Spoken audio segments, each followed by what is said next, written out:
ये साइंटिफिक इलम है जिससे आप अपने सबकॉन्शियस को ट्रेन करते हैं। एनएलपी भी एक साइंटिफिक इलम है जिसके से प्रोग्रामिंग करते हैं अपने ज़हन की।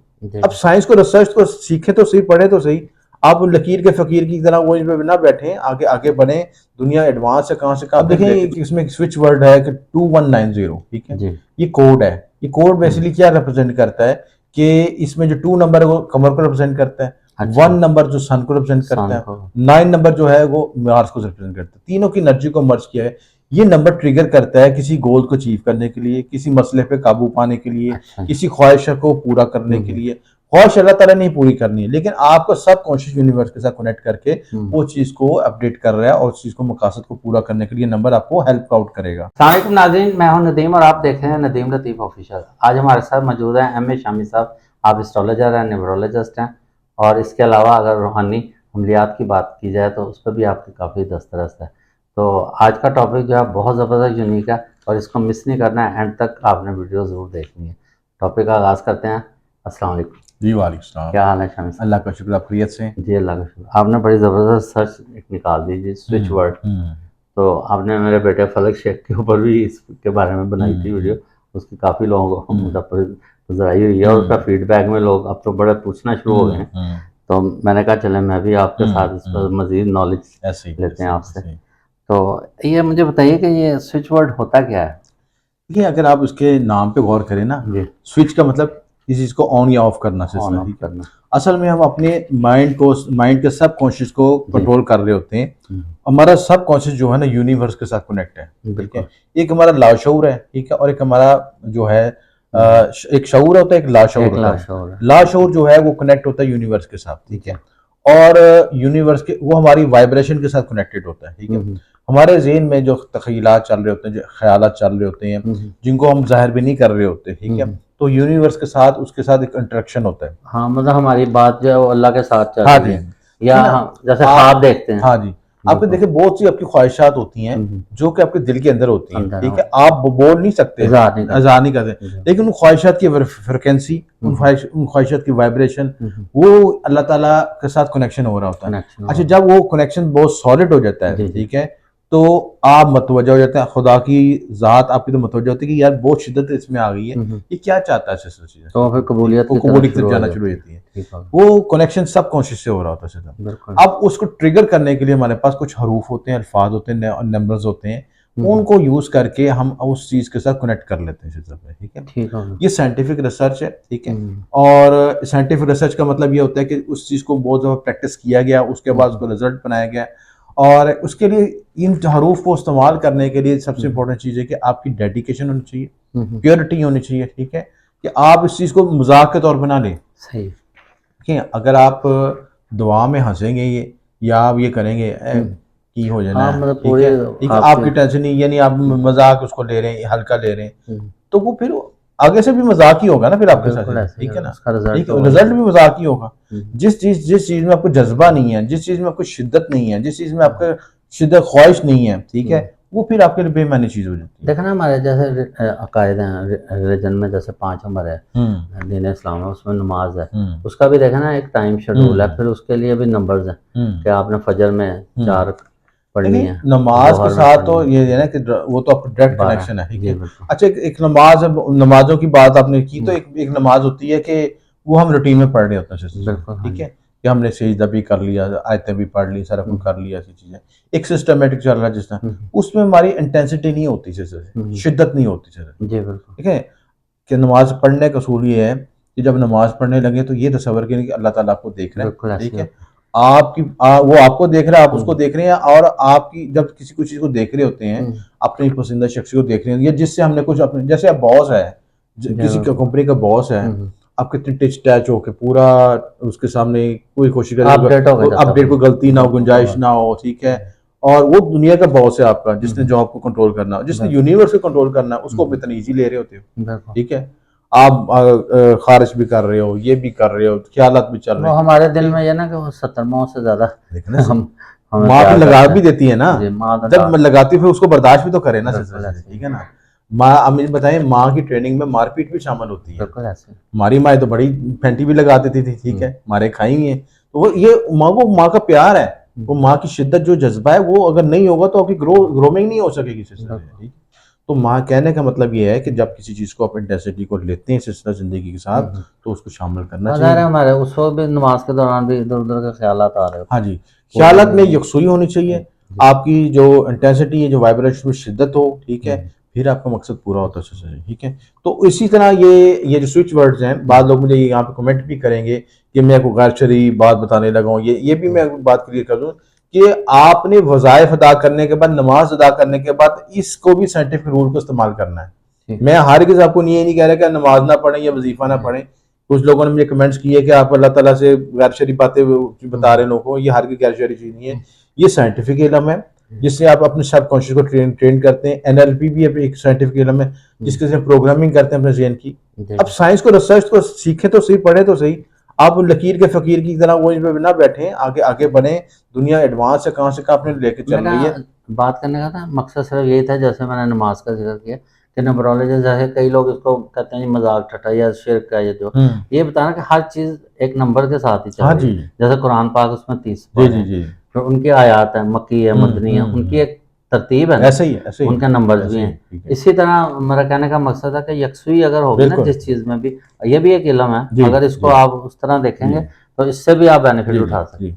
अब देखें कि इसमें एक स्विच वर्ड है कि 2190, ठीक है। जी। ये कोड है। ये कोड बेसिकली क्या रिप्रेजेंट करता है कि इसमें जो 2 नंबर है वो कमर को रिप्रेजेंट करता है, अच्छा। 1 नंबर जो सन को रिप्रेजेंट करता सन है, को। 9 नंबर जो है वो मार्स को रिप्रेजेंट करता है। तीनों की एनर्जी को मर्ज किया है। ये नंबर ट्रिगर करता है किसी गोल को अचीव करने के लिए, किसी मसले पे काबू पाने के लिए, अच्छा। किसी ख्वाहिश को पूरा करने के लिए। ख्वाहिश अल्लाह ताला ने पूरी करनी है, लेकिन आपको सब कॉन्शियस यूनिवर्स के साथ कनेक्ट करके वो चीज़ को अपडेट कर रहा है और उस चीज़ को मकासद को पूरा करने के लिए नंबर आपको हेल्प आउट करेगा, ठीक है। तो वो नंबर आप किसी जगह पे इसको मुसलसल लिखते हैं, अपने नाम, वालदा के नाम के मुताबिक अदाद कर निकाल के लिखते हैं, इसको चैटिंग करते हैं, इसको बार बार बोलते हैं, अपने अपने बॉडी पे लिखते हैं, हाथ पे लिखते हैं 2190, कागज़ पे लिखते हैं, व्हाइट पेपर पे लिखते हैं। तो उसकी एनर्जी ट्रिगर होनी शुरू हो जाएगी, वो आपकी एरा में शामिल होकर आपके सबकॉन्शियस के साथ कनेक्ट होकर आपके मामला आसानी पैदा इसका करेगी। रूहानियत से भी ताल्लुक है नंबर से? बिल्कुल देखें, रूहानियत आपकी जो रूह है किसी चीज़ से अलग तो नहीं ना, ये जी चीज़ है। बिल्कुल। जब मैं कोई बातचीत कर रहा हूँ तो रात को अब मेरे रूह और सबकॉन्शियस का आपस में गहरा ताल्लुक है सिलसिले से, ठीक है। तो ये कनेक्शन है, इन नंबरों के साथ जोड़ के हम अपने मामला में आसानी पैदा कर सकते हैं। पेपर में आप अच्छे नंबर लेना चाहते हैं, बिरून मुल्क सफ़र करना चाहते हैं, अच्छी जॉब हासिल करना चाहते हैं, आपने सीवी पे 2190 लिख दो, एनवेलप पे लिख दो, पेपर के नंबर कोड पे लिख दो वहाँ पे। तो इन मामला में आपको करके ट्रिगर करके मामला में आसानी पैदा हो सकती मतलब है। जैसे स्टूडेंट है वो पेपर देने गए हैं, पेपर अगर हासिल कर सकते हैं। पेपर कर रहे हाँ हैं तो जी, वहाँ वहाँ भी लिख जो दें। वहाँ पे हासिल कर वहाँ भी लिख सकते हैं। ये देखिए, एक तो ये जनरल हमारे स्विच वर्ड्स होते हैं, एक हम जो आपके डेट ऑफ बर्थ से अलग निकालते हैं, आपका जायचा देख के निकालते हैं, वो भी जरूरी है। पर्सनल स्विच वर्ड्स आपको ज्यादा इफेक्टिव करेंगे, ज्यादा ट्रिगर करेंगे, जल्दी आपको रिस्पॉन्स देंगे। और जनरल को थोड़ा टाइम लगता है सिस्टर जी, एक चीज स्पेसिफिकली आपके लिए बनाई जाए उसका ज्यादा रिजल्ट आता है सिस्टर जी। तो बर्ड चार्ट एनालिसिस जरूरी है, उसी से स्विच वर्ड्स निकलते हैं, न्यूमरोलॉजी से ही आपके स्विच वर्ड्स वो तो निकलते हर हैं। इंसान का वो हर सबका पर्सनली डिफरेंट होगा, वो उसका इफेक्टिव ज्यादा होगा क्योंकि वो दवाई सिर्फ वो आपके लिए होगी सिस्टर जी। तो वो खाएंगे तो जल्दी रिजल्ट मिल जाएगा।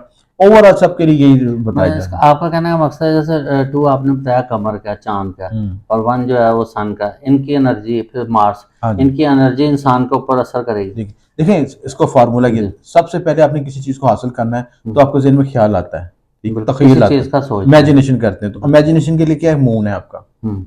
और फिर उसके बाद उसके ऊपर आप विल पावर से काम करते हैं, ठीक, वो सन आ गया वो आपका। सन आ गया। और फिर डिलीवर करते हैं, अच्छा। आउटकम जो देते हैं, यानी प्रैक्टिकल तौर पर उसको फॉर्मेशन लेके आते हैं, वो मार्स है। तो तीनों नंबरों की एनर्जी को यूज करके आप उसका आउटकम निकाल ये सकते हैं। 219 हो गया, और जीरो जीरो बेसिकली प्लूटो को रिप्रेजेंट करता है, अच्छा। ठीक है। तो ये जो नंबर है प्लूटो की एनर्जी भी हम शामिल कर लेते हैं। प्लूटो बाजू का बहुत स्विचिंग का काम करता है, बहुत रेवोल्यूशन की चीजें लेके आता है, ठीक है।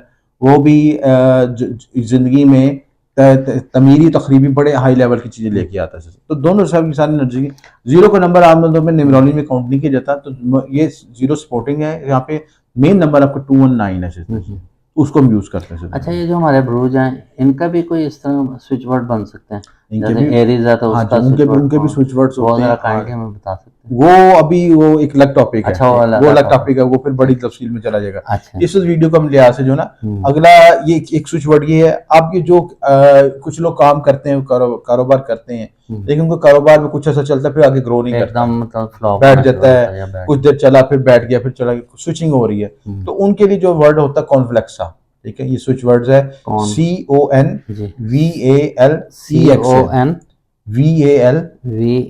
VALEXA, ठीक है, CONEXA कॉन्फ्लेक्सा, कॉन्फ्लेक्सा। ये इसका ये तो किस वर्ड है, ये इंग्लिश का है? ये इटालियन वर्ड है, इटालियन वर्ड है, इटालियन ठीक है। वर्ड है ना? हाँ जी। और इसका मकसद ये है जी। कि ये किसी चीज को हीलिंग के तौर पे यूज होता है, ठीक है, हीलिंग के लिए। ठीक है। और किसी चीज को जैसे आप कारोबार की हीलिंग करें कि आप काम डाउन होता है उसको रिकवर कर रहे हाँ, हैं, मतलब रिकवरी के लिए, रिकवरी मरम्मत के लिए, ठीक है, ठीक हो किसी गोल को अचीव करने के लिए, कोई ठीक गोल हो ब्लॉक हो गया था, कोई रिलेशनशिप ब्रेकअप हो गया था, या ज्यादा स्पेशली इसको हम बिजनेस रिलेटेड करते हैं कि काम में गाहक नहीं आ रहे, वर्कआउट नहीं हो रही, उसके लिए ज्यादा यूज किया तो ये लफ्ज बोलना पड़ेगा। कॉन्फ्लेक्सा को आपने लिखना भी है, लिखना कागज में मुसलसल लिखना है, 100 दफा लिखें, ज्यादा भी लिख सकते हैं, कम से 100 दफा लिखें, ठीक है, 108 मरतबा भी लिख सकते हैं। तो ये आपको यूज करें, उसको उसको बोलें भी, बार बार उसको दोहराएं भी, हाँ, वॉलेट में भी रख सकते हैं, ठीक, लिखकर वॉलेट में भी रख सकते हैं, वॉलेट में भी रख सकते हैं। कॉन्फ्लेक्सा की स्विच वर्ड्स के हम इसके तिलिस्म भी बनाते हैं, अलवा तिलिस्म बनाई जाती हैं, जिनमें इन्हीं वर्ड्स को यूज करके हम इसको इसकी एनर्जी को हासिल करते हैं, ठीक है। अच्छा, पैसा माल दौलत है, उसके लिए भी कुछ स्विच वर्ड है? उसको मतलब बिल्कुल किसी ने अपनी तरफ, बिल्कुल देखिए, ये जो आपका 2190 ये आपके हर मकसद के लिए, हर मकसद, पैसा हो, चाहे आपका रोजगार हो, जॉब मिलनी हो, जॉब मिलेगी तो पैसा भी मिलेगा, अगर बिजनेस ग्रो करेगा उसमें, मतलब आपने कहीं अप्लाई किया हुआ तो आप ये मतलब नमाज अदायगी के बाद जो भी है तो इसको भी एक पेपर पे लिख कर रख लें, 2190, इस तरह कर सकते एनर्जी से भी आपको ऐसे कर सकते फायदा होगा। मतलब जोड़ा यही कि अल्लाह ताला की बनाई गई। हाँ जी, ऐसे ही अल्लाह ताला इसी तरह एक जो वर्ड है जो स्पेशली जो रिलेशनशिप को इम्प्रूव करने के लिए, अच्छा, कि मियां बीवी में इख्तलाफात हों, एक पसंद की शादी करना चाहते हो, किसी को पसंद करते हो, उससे अपना मैसेजिंग करना चाहते हो, अपनी एनर्जी को अपना पैगाम पहुंचाना चाहते हो, उसमें हर रुकावटें हैं, बाद जगहों पे रिस्ट्रिक्शन होती है कि आप अपनी लिमिटेशंस होती हैं कि जात बरादरी का मसला है, ऐसे मसाइल जहाँ पे अपने पैगाम नहीं पहुंचा रहे से, लेकिन आपकी फीलिंग्स हैं, आप फीलिंग्स को अपने एनर्जी को कन्वर्ट करना चाहते हैं, उसमें उसके लिए जो वर्ड यूज होता है प्रोसो पैरे, ठीक है, प्रोसो प्यारे, PROSO, ठीक है, PROSO PYARE, ठीक है, PYARE, प्रोसो प्यारे, ठीक है। ये इस वर्ड का मतलब है बी लव्ड ऑफ गॉड, अल्लाह का प्यारा, अल्लाह का प्यारा। तो कंसेप्ट यही कि हम अल्लाह ताला के हम सब ही प्यारे हैं, वो अलग बात है, हम कुछ अब हरकतें ऐसी कर लेते हैं कि अल्लाह ताला की नजरों में फिर से परे हो जाते हैं, लेकिन अल्लाह ताला ने हर शख्स को प्यार से ही, मोहब्बत से पैदा किया। मतलब ज्यादा पढ़ने से ये ना अल्लाह को प्यारे हो जाए, नहीं, अल्लाह को प्यारे, अल्लाह को प्यारे भी होंगे तो अल्लाह के पास ही पहुंचेंगे, जाना तो है ही, जाना तो है ही है, ठीक है। अगर इस तरह जाना हो तो शायद इस तरह ही चले जैसे, लेकिन ये तो जोक की बात है, लेकिन मैं इसका मकसद ये है कि आप अल्लाह ताला जिस आपसे प्यार करता है, मोहब्बत करता है, रिस्पेक्ट करता है आपकी, क्योंकि हम तो अल्लाह ताला से बागी रहते हैं ना कि हम लालचों में रहते हैं, ये भी मिला, ये नहीं मिला तो अल्लाह ताला कसूर है, कसूरवार है, ये नहीं मिला तो ये अल्लाह ताला का कसूर है, ना शुक्रिया है ना। जो मिल रहा है उस पर नहीं हम खुश हैं, ठीक है, जो नहीं मिल रहा है, अब पूरे सफे पे एक नुक्ता नहीं मिला, एक काला डॉट डाल देना, तो पूरे सफे की वाइटनिंग नहीं देखनी, उस डॉट को देखना, ठीक है।